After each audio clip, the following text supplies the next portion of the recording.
You know that person in your life, that one person that you're like, okay, they just need to get it out of their system.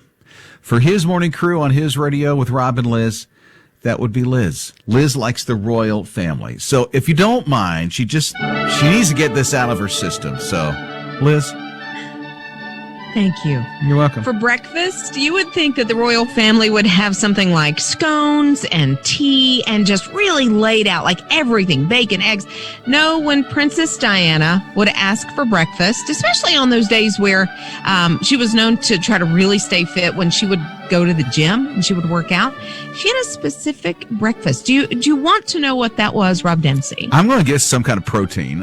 What would it be? Yeah, she wanted low carb, high protein. It was a can of baked beans.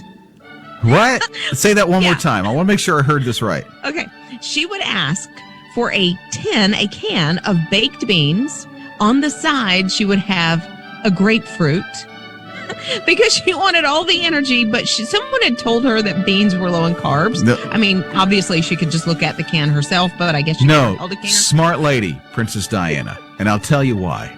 Yeah. You don't want to be bothered when you're working out. So if she downed a can of baked beans, we're talking musical fruit, right? Right. So she just wanted to work out alone and didn't want anybody to bother her. If she just had this area zone of, this is just me and my space and my aroma, then, she just didn't want to be, right? That's what I'm thinking. Social distancing before it was a thing. Yeah, so, hey, there's an idea. An idea for social distancing. So the next time you get the mask on, you're at the grocery store, down a can of baked beans. The mask will help in so many ways. His morning crew. 800-447-7234, His Morning Crew on His Radio. You should see some of these texts that are coming in this morning. We were talking about Princess Diana and her English breakfast of baked beans. Ella said, I laughed out loud at Rob's take on the new way to create social distancing and the visual of Princess Diana working out after eating her can of beans. I will never think of her again without that visual.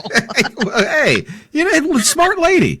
If you don't want to be bothered when you're working out, open up a can of baked beans, down them before you go, because you know what's going to happen, especially if you're lifting a lot of weight. Oh, my God. Sorry. Okay. Sorry. Ooh, we digress. Okay. Tiffany said, I think baked beans is actually part of a traditional English breakfast. They were staying at a bed and breakfast when Harry and Meghan got married, and the cook had really prepared an English breakfast. He wanted to do this. But then when he found out baked beans was part of it, he kind of changed the plans a little. Huh. Yeah, because he knows what's going to happen. Exactly. It's going to happen. I mean, listen. That's the way God made us. You know what? That is exactly true. We can't argue with that. Rob and Liz. His morning crew. Pat was in the Navy and he was stationed in Hawaii. And while he was there, he found a class ring that belonged to somebody who was in the Navy at that time. So he did a little research. He found out it was a school in Georgia. And this is like 20 years ago. And he found out that school in Georgia closed down in 95. And so he kind of gave up, but he kept that high school class ring. Now, fast forward to last year. It's 20 years later. And he comes across this ring and goes, oh, yeah. You know what? It's different now with social media and stuff. Maybe I can find the guy now. So he hooks up with a friend, Debbie, and then they get this PI, this private investigator, wind up finding the dude's daughter in Florida. And the guy is still around. Turns out he lost this ring like 53 years ago. And now he has his high school class ring back. It meant so much to him. Yeah, and the guy had looked for the ring. He lost it in Hawaii when he was stationed there all those years ago. And he just wanted the ring back. And he tried, but of course, without social media, he couldn't do it. But what surprised me is that he had such great memories about this ring, and it meant so much to him that he spent all of these years trying to find it. Now, I had a class ring, and I wore it for a couple of years after high school, and then I kind of lost track of it. But I haven't tried to find it. And I asked some of the guys in the room, the video department, they don't either have one or they've stopped wearing it already. So it kind of surprised me. I just wonder, like, are they still important anymore? I think if you lose it, then it's important. Because it's like, I wish I had that thing. Because you start going down memory lane a couple of years down the road, 10 years, 20 years, 30 years, you're like, man, where's that class ring that I had? Because you do invest a lot of money in this thing. Yeah, and you you think do. through the design and stuff on it. Yeah, I just wonder if anybody, like, really still wears theirs, 20, 30, 40 years later, or if they know exactly where it is. Rob and Liz. His morning crew. 800-447-7234. You should see the texts that are coming in about high school class rings. For instance, we just heard from Scott on a text. He said he bought his daughter one. His daughter graduates this year. They spent $500 on this. The daughter could care less, Scott says. Oh, Scott, I'm sorry. Here's my thought, Scott. 10 years from now, she's going to love it because it'll be attached to all those memories. So maybe the investment seems like there's no return on it now. There will be. Hang on to hope, buddy. Matt says, I went to Tar Heel Challenge and Military Base Academy for 6 months, and his mom bought him a class ring when he was 16 years old. He graduated, and it sits on his nightstand right next to his head every single day. So he treasures that ring. That's good. Might not be wearing it, but it's on the nightstand. Yep. Right? Yeah, there you go. Hey, if you'd like to join the conversation, here's the number. It's 800-447-7234. Mornings with Rob and Liz. What did you do with it? That class ring. 800-447-7234. It's Rob and Liz, his morning crew on his radio. Well, Michelle texted and she said she actually wore her ring, her class ring, last weekend. She said, I haven't really worn it in about a year or more. She graduated in 1990 and her kids were asking about the ring. And I guess feeling nostalgic, she just went ahead and put it on. And every now and then she just goes through the jewelry box, looks at the ring, and then it takes her right back to high school. So that's a really good reason to do it. Heather said, I would still have my class ring, except I gave it to a boyfriend years ago, and then he lost it. And then he mailed it back to her. I guess he found it, mailed it back to her when they broke up. So. Well, at least he did that. Took the ring and lost it. Oh, that's crazy. Sorry, Heather. Carol's here at 800-447-7234. Tell us about your class ring, Carol. First of all, welcome back. We missed you. Thank you. That means a lot. It's been a journey in this recovery from surgery, but I'm very, very grateful. Oh yes, we are too that you're back. Okay, my husband and I both had class rings, of course, and later in life, much later, I had to sell them because I needed the money. Oh, I'm so sorry. I hope you got some good dime out of it. Oh, yeah. For a time, we were going steady, as they used to call it, and he gave it to me to wear on a necklace, and his mother made me give it back. No. Wow. So I thought that was pretty fun. Not at the time, of course, but anyway. Would that be like your mother-in-law, Liz? Yeah. No. No, she would not at all. She's very, very sweet, very kind. Rob and Liz. His morning crew. If for some reason you thought, in the back of your mind, Oreo cookies are just a tad bit too healthy, how can we make them unhealthy? I think we've got the answer for you. It's Rob and Liz, his morning crew on his radio. Here's all you have to do. Get an air fryer. Yeah, well, actually, this cuts down on some of that fat, because have you ever made deep-fried Oreos? I've never made anything deep fried. Really? Yeah, I don't have a deep fryer. I don't think I've tried anything that's deep fried, unless it was at a carnival when I was a kid, and all I remember is elephant ears. Well, elephant ears. Oh, they're so good. But you can get deep fried Oreos at a carnival, but you can make them at home in an air fryer. I don't have an air fryer, so I didn't know this was a thing, because I thought air fryers make, French fries, chicken nuggets, things like that. But you can take an Oreo cookie, wrap it up in a crescent roll, and put it into an air fryer and have that little treat, and it saves you some of those calories and fat. Yeah, they say all you need is Pam and that, what is that? Some kind of sugar. Powdered sugar. That powdered sugar stuff. You just dust it on top of it, and it's a little treat. So, hey, great way to turn something healthy into something unhealthy. Sure. His morning crew. So Mr. Pierce is a teacher that goes above and beyond. You know, a lot of teachers, especially as you're headed back to school, they'll bring in extra school supplies, extra hand sanitizer, you know, all these types of things. Well, Mr. Pierce actually went a step farther. So what he did, he was waiting on that stimulus check. He said, I didn't really need it, but I knew I could take that stimulus check and do something really good with it. So he took some time to think about, what can I do to really change my students' lives? He said, I'm going to try to solve their problems, my students' problems, for one day. He lives in an area, and I think it's Pennsylvania, where there is a lot of poverty. And he said, I'm going to try to provide just some solace for them. He got Uber Eats. He got gift cards for food and groceries and things like that. And he gave all of this to his students. So he didn't take any of that stimulus money for himself. He passed it on. Look at him go. What's his name? Yeah. His name is Matthew Pierce. So Mr. Pierce, he teaches at Milton Hershey School in Pennsylvania. And did that for the kids and didn't spend the money on a big screen TV. No, nothing for himself. His morning crew. Here's what I'm worried about, or wondering about, not worried, but wondering about. Let's do a little inventory in your house. Okay, we'll start with Liz. Super glue. You have super glue?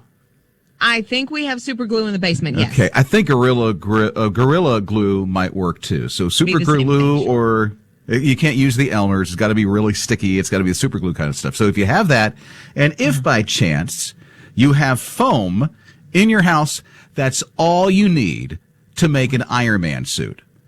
Are you kidding? Mm-hmm. Yeah. I got to leave early today. Just ask Emily.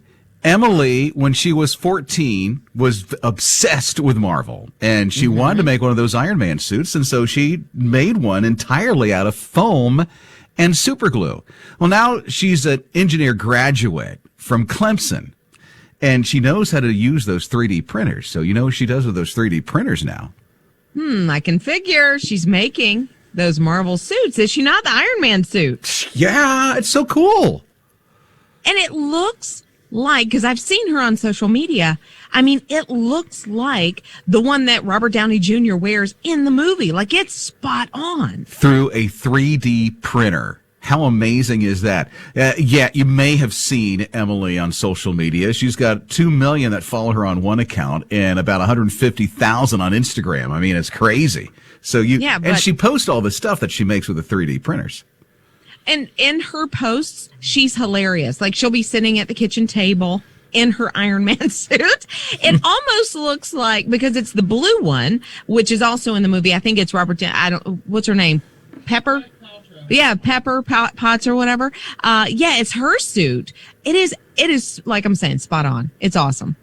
Pretty cool. So you might as well check it out. We'll share some of this with you on His Radio TV a little bit later too. So check out the on demand that's on Apple TV, Roku, and on the His Radio app. Mornings with Rob and Liz. This just might be right up your alley if you like Willy Wonka. It's Rob and Liz, His Morning Crew on His Radio, because now they're doing a prequel on Willy Wonka.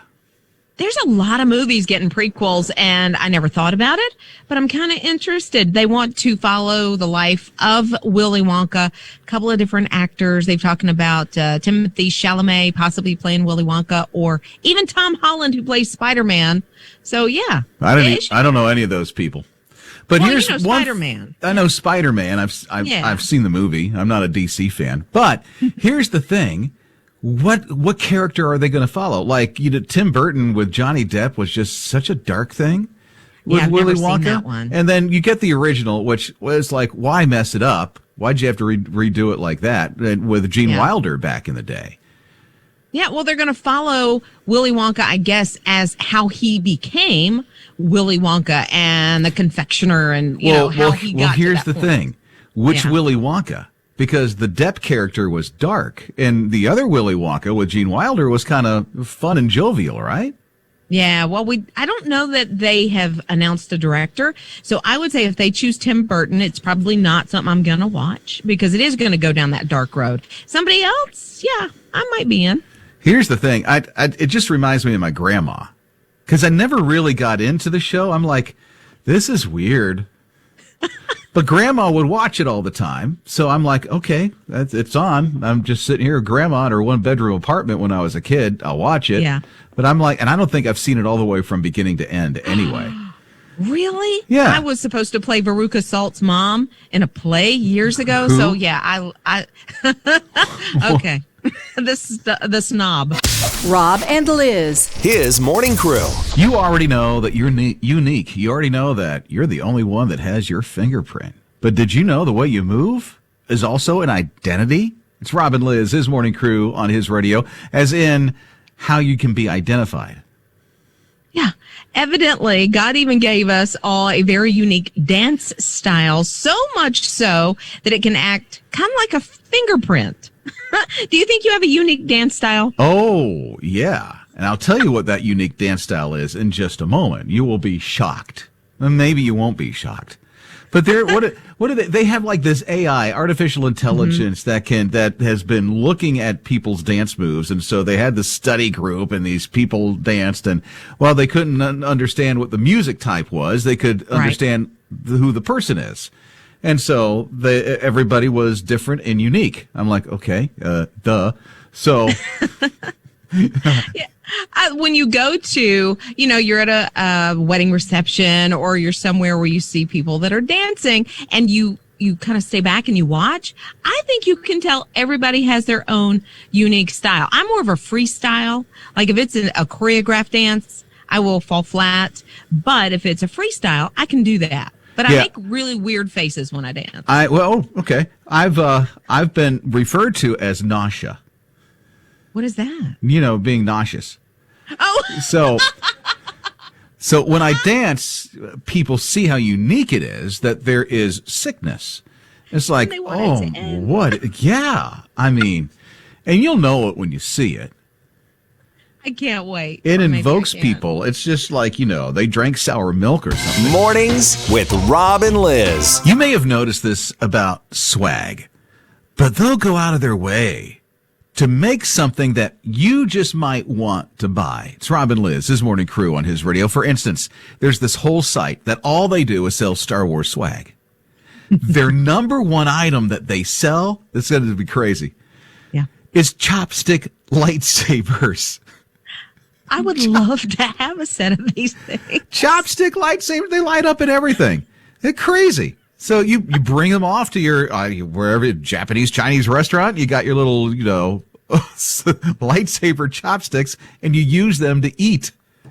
It's crazy. Would you use them in public? I don't know. I might just save those for me at home. I would if I thought I'd buy these things. They're like $20. Yeah. So for $20, you get yourself a little set of those things. If there's a kid at your table and they're like, a little rambunctious, you give them one of them and you have a little, lightsaber fight. You make the noise. That would be hilarious to watch. And it's like, okay, now give it back to me. I want to eat. Yeah, exactly. Stop playing with your food. I would like the Baby Yoda waffle maker because you can get anything Star Wars. You really can't. Crock pots, Instant Pots, whatever. But the Baby Yoda waffle maker, it kind of like toasts in the picture of Baby Yoda on your waffle. Really? Yeah, I would love that. Start my day with Baby Yoda. That would be great. How much is the thing? It's about $40. Okay, never mind. $40 at GameStop. Yeah, I would like that. I was thinking your birthday's coming up, right? Well, in about 8 months. But yeah, sure. Okay. His morning crew. You're going to make it. You're going to be a survivor. It's Rob and Liz, his morning crew on his radio. So there's a 17-year-old in Canada must have heard you talking about that or somebody because he did just that. He went out snowmobiling and he got lost and had some issues. He was going to be out in the element for who knows how long. So he didn't just sit there and cry like I probably would have done. Like, how am I going to get out of this? He ended up building himself a snow cave, which I have heard to do. I wouldn't know how to go about it, but he built a snow cave to kind of protect him from the elements because the snow acts like insulation. Yeah, it's crazy. He finally got rescued. Yeah, he got rescued by the Royal Canadian Mounted Police. How awesome would that be? Right? Dudley Do-Right coming to the rescue. Exactly. That is just so smart because, what happens is that you get some shelter from the wind, and then inside it is pretty insulated if you make it right, and it will help you keep a little bit warmer. It's not like 90 degrees inside and you're sweating, right? It's not a sauna or anything like that, but it's not like way below zero that you can't stand it. So. Yeah, really and you smart. get out of the wind. Yeah, but the police even said he did everything right. He got separated from his group, but this guy knew what he was doing, saved his own life. Rob and Liz. His morning crew. Southwest, they're turning 50. And so what they're going to do starting at sometime in February, beginning of February, they're going to offer certain flights, different ones at every airport that Southwest is at for $50 one way. $50 one way for a short time. And that is a steal. I mean, you can go to different, locations around the country, but it got me thinking, man, if I could fly off, I would love to take a trip right now. A lot of us have been stuck in the house for a long time and want to go somewhere. Man, $50, well, $100 round trip. I go to Paris. I just want to take it all in. Why Paris? I was in Paris for 20 hours on a layover one time, and I tried to get everything done that I wanted to do, and I just couldn't. I wanted to go, see the art and the fashion, and couldn't see it. So that's why I want to go back. That's a long layover, 20 hours. It was. We planned it that way. Oh, okay. That's smart thinking. I'd go to the same place, France, because I like cycling, the sport cycling. I watch it all the time. I like to road cycle myself. Yeah, I put on that spandex stuff that you see those guys in. It's sick. I understand. You don't want to see it. Cellulite is just horrible. But here's the thing.